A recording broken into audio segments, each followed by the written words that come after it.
one is under investigation by the Auditor General. Mr. Speaker. Ian McKellen. I've sat here all afternoon, Mr. Speaker, and frankly I wonder why I did. I've witnessed members on the other side of the House, Mr. Speaker, reading the paper to us. I came here, Mr. Speaker, and I'm sure this side of the House came here to make the news, not read about it. In fact, we have spent the afternoon, Mr. Speaker, listening to a lot of history. The history of a pretty second-rate opposition, in my view. We've also listened to a member of the Greens talking about how to fix the rest of the world, not how to fix New Zealand. This party is here to fix New Zealand, Mr. Speaker. I'm relieved for the men and women of New Zealand who need help that this party is in government, not the opposition, because if we were relying on them, we would be in deep strife. Mr. Speaker, we in the Rangitikei understand the need to grow production, not consumption. We understand the need for an export-led economy that will play a part and more in realising this. We know how to produce good quality milk, meat, wool, malt, carrots, potatoes, eggs and many other amazing agricultural products. We absolutely, and they are productive. We know how to produce great university graduates, outstanding soldiers and Air Force personnel. We know how to host and transport tourists, and above all else, we know how to manage our environment for future generations. We also know what it's like to face decreasing population and the pressure this brings to bear on an ageing infrastructure as fewer and fewer people are left to pay for that upgrade.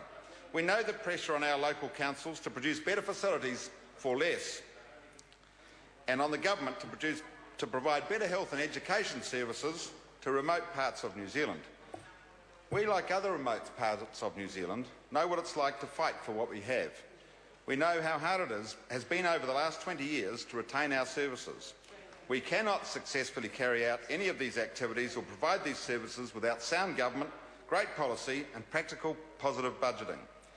We feel the harsh economic realities of today, but we understand the need for constraint, the need to create an environment where this great country can prosper and grow once again. An environment where we can get our produce to market efficiently and as quickly as possible. One where we can be proud of our small communities, their schools and health services, their infrastructure and recreational facilities. One where we can look forward to a brighter future.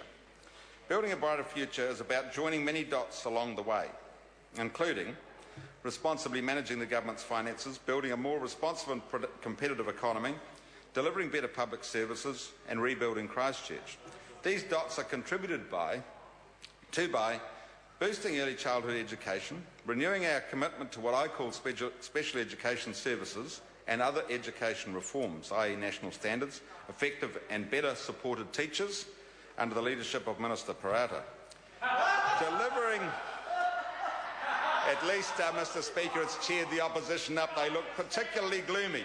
Delivering faster broadband services, Mr. Speaker, is absolutely essential to rural New Zealand and to our future.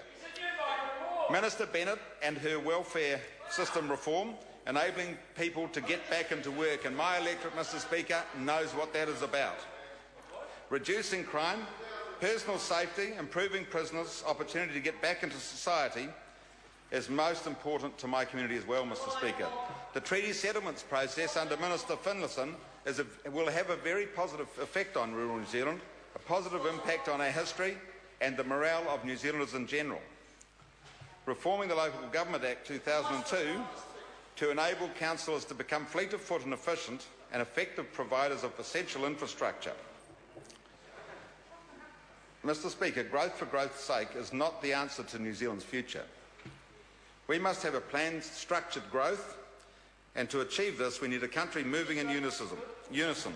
We need planning undertaken in a strategic manner by our government and councils, and in the course of this we must protect and restore our environment as critical to the future of my electorate and yours.